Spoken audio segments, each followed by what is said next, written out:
هموطنان عزیز، خوش آمدید به دره پرشغان.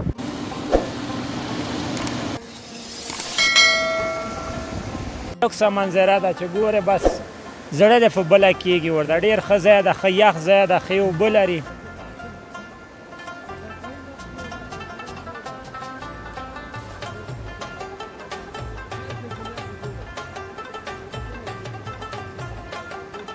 دا ارض کې نیغه نیغه تیږې راوتي پکې لکه ډېر ښه د چکر ځای ده، خو د لارې غمه چې وخوري لاره جوړه کړي نو نور هم د ښکلا ورته نور هم زیاته شي ورته. جلغوزه که داشتیم وقت قیمتاش بالاتر بود از او که در سال قبلی در دوران جمهوریت که بود بیخی بالا بود.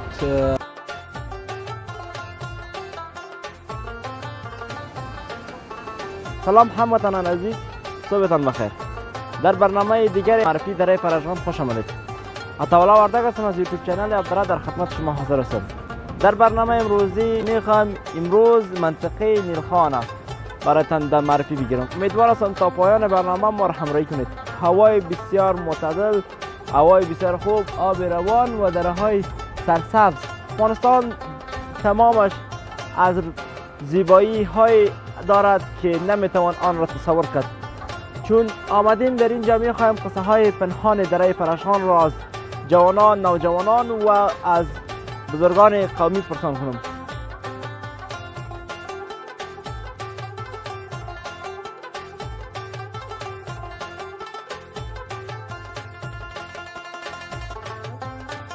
هموطنان عزیز، چون شما در تصویر میبینید جواری در بعض ولایت ها مردم گندم کشت میکنه، خود در بعض ولایت ها جواری کشت میکند که جواری را به خاطر غله استفاده میکند.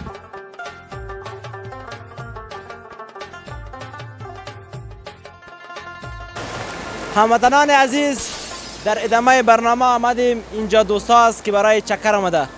میخوام همراه عزیز صحبت های داشته باشیم. میبایم از کدام جای آمده و کدام غذا را برابر کرده چطور بود وضعیت سرک. ما وضعیت سرک هم خراب بود دیگه، باش از یا پرسان کنیم. سلام علیکم وروره. و علیکم وروره، ښه خیرات ده، قراري ده. دا ورور زموږ پښتو وایي. موږ خو تر اوسه پورې اول کس چې موږ دې سره پښتو وایي. اول وروره کسان دې معرفي کړي.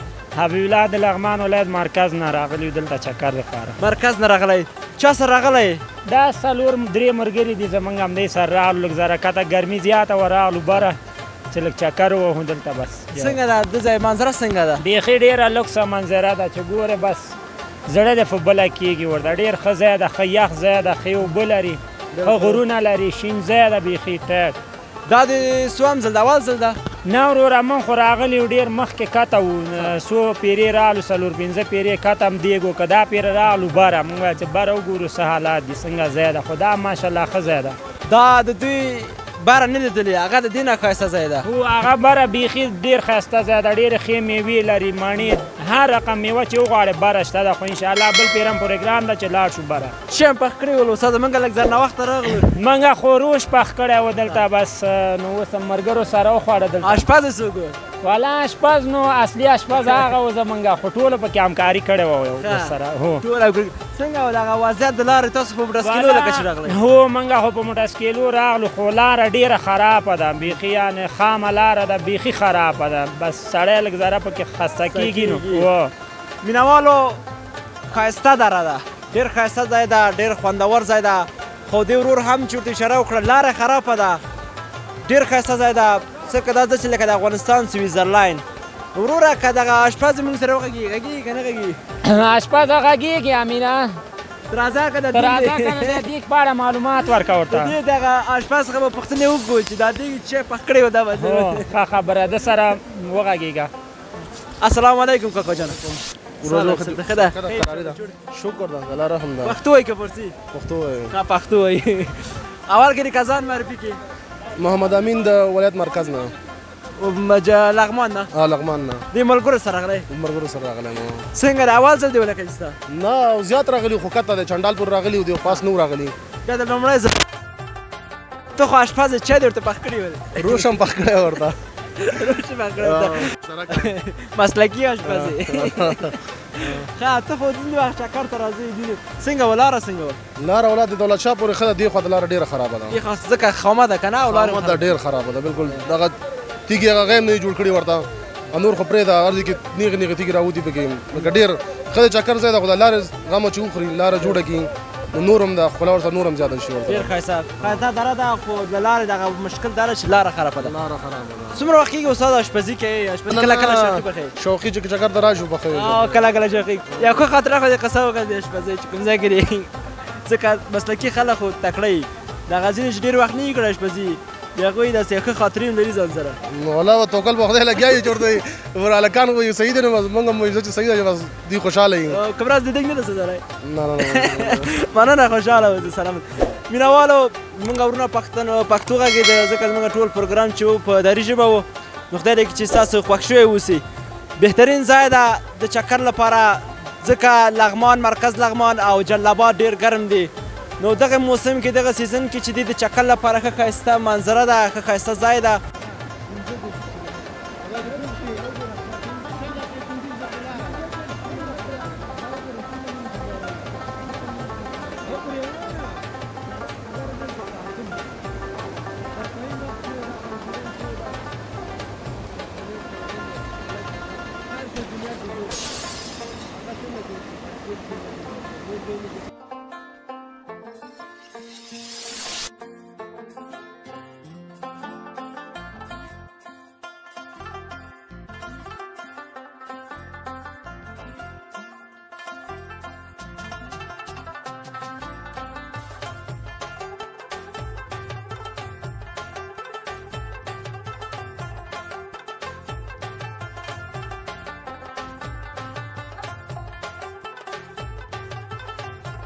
هموطنان عزیز در ادامه برنامه ما میخواهیم درختای جلغوزه را براتون نشان بدیم. ما از دریا تیر میشیم دربارش به ما حمید جان معلومات خواهد داد که درختای جلغوزه چه وقت حاصل میگیره و کدام وقت خوب حاصلات میده.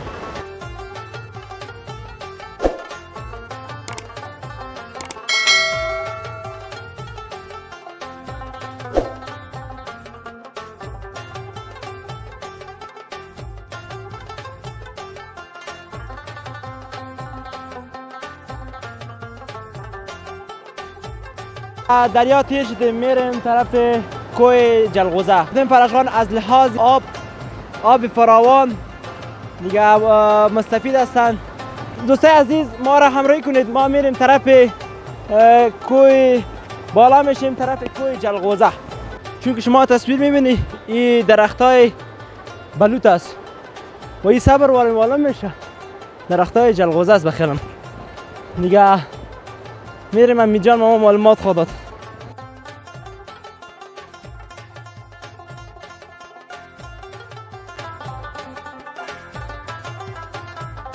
دوستای عزیز ما پیدا کردیم درختای یک درختی از جلغوزه را دیگه میره ما حمید جان نشان خواهد داد. تمام کوه ها پوشیده شده توسط درخت جلغوزه و توسط درختای بلوط. دیگه امروز خواستم برای شما امی درخت جلغوزه چه قسم است برای شما با تصویر بکشم. این چیزی که شما تصویر میبینید درخت جلغوزه است. سلام علیکم حمید جان. امی درخت جلغوزه را معرفی کن چقدر وقت بعد حاصلات از جمع میکنید؟ بسم الله الرحمن الرحیم. در منطقه فرجغان اکثرت جلغوزه میشه. حاصلات مردم فرجغان نمی جلغوزه است. در طول سال یک بار فصل میده. چقدر خراجات که میبینیم مختلف ساحات دارن هر کس کویش از خودش جلغوزه خود میکنن. در سال یک دفعه حاصل زیر میگیرن. اکثرت مردم خاطر نمی بود باش نمی اسکول عیدات جلغوزه فرجغان نمی است. این چه وقت پخته میشه گفتی؟ ما سنبوله و سرطانی پخته میشه مردم بالا میشه جلغوزه را گفته کدام مکمل کلش پایین میکنه به نرخ‌های مختلف و تجاره مختلف از خوست و از جلال آباد و لغمان و مختلف. به این منطقه تجاره می؟ به این منطقه میان و اکثرت مردم بعضی کوه را به ریت مختلف به جرامت میگیرن و این جلغوزه را سودا. بغیر از جلغوزه دیگه این چیزی هست میوه خوش؟ میوه خوش اینجا مختلف چیزا میشه. خصوصا چهارمغز خیلی مشهور است اینجا. بهترین چهارمغز میشه. جلغوزه است و چهارمغز است و زردآلوز، شفتالوز و یعنی جلغوزه و چارمغز کسی جا خیلی خیلی مشهور است. مشهور است. دره فرجغان از لحاظ جلغوزه بسیار دیگه مشهور اولترین دره است که در سطح لغمان جلغوزه اینجا به فروش میره. از دیگر مناطق که جلغوزه اینجا 5000 3000 4000 بالا میره. در حدود مثال 10000 باشه از اینجا 15000 12000 13000 میره. همین جان اگر بگوی یک سال پیش یعنی سال گذشت حاصلات شما که جلغوزه را جمع کردید چطور بود؟ نرخش خوب بود یا خراب بود؟ سال قبل جلغوزه که داشت موقت قیمتاش بالاتر بود از او که در سال قبلی در دوران جمهوریت که بود بیخی بالا بود. سر چند بود؟ سر 15000 و 13000 14000 15000 سرش در جمهوریت یا جالی؟ جمهوریت. حالا فعلا بسیار نرخ پایین اومد از لحاظ بعض قراردادها در خیال مشکلات به وجود آمده و بسیار به نرخ ارزان چیز میشه به فروش میره. مثال سر 5000 6000 الی 7000 از به بالا فروش میره. دوستای عزیز شما تصاویری که میبینی کلش درخت های جلغوزه است و یا درخت های بلوط است که درخت های بلوط هم حاصلات میتونی یا چیز میکنه؟ درخت های بلوط خصوصا درخت های بلوط که اینجا میبینی که چقدر از درخت های بلوط که درخت های جلغوزه زیاد است. خود درخت های بلوط به خاطر حیوانات در زمستان استفاده میکنن. فعلا تابستان علف زیاد است ببینید که کلش علفزار است. از گیره به خاطر حیوانات در زمستان استفاده میکنه. از به خاطر حیوانات در زمستان استفاده میکنن خصوصا چوب سوخت فرجغان. به خاطر فروش هم استفاده میکنی؟ خاطر فروش نه بند است. به خاطر که اینجا اگر خاطر فروش کنن مکمل چیزی که ایدادی که فرجغان داره مکمل ختم میشه. به خاطر حکومت بند کرده شه پایین نمیمونه. خصوصا مردم خود محل استفاده میکنن. یک سوال که با ما پیدا میشه این درختایی که سبز است حتی تا نوکی کو تصویر مال اونجا یا او میخورن چیزی میخورن نمیخورن او کورد ضرورت دارد ندارن؟ نه برادر عزیزی خداوند دیگه خودش دیگه با قدرتاش دیگه ما تکیه کردیم دیگه میبینیم همه تو دیگه کلگش در سبز زمستان هم که اینجا میبینی نمی درخت جلغوزه و اینمی برف سرش میباره پس سرسبز است. هیچ کدام ما ضرورت نداره مکمل. این مکمل روان است طرف اوی دریا روان است. دریا روان است طرف پاکستان روان است. اما حکومت غم چیزا نمیخوره که اینجا بالا کنه مکمل کل ساحه سرسبز شود. دیگه هم سرسبز است. دیگه هم سرسبز خودی که سرسبز مزه سعی کو تصاویر زیبایی از این منطقه را سعی کو کل سرسبز است. فهمیدی از لحاظ میوه و تا بالا دیگه هم کم پیشرفت شود. سرک جور نیست تا سرک جور شود. توکل به خدا میره. دوستای عزیز اینجا یک مشکل اساسی است که سرک پخته نیست. اگر سرک پخته شود دیگه خوب منطقی است که چون یا تصاویری میبینید یا خیلی سرسبز هستند. این تمام کوه ها که پوشیده شده توسط جلغوزه این باز تقسیمات از چه رقم است؟ این مختلف هر که ساحهش است. تقسیمات از اینمی ساحه که میبینی ساحه اسکینی نوکوتا که نمی ساحهش از اینمی کوهش است.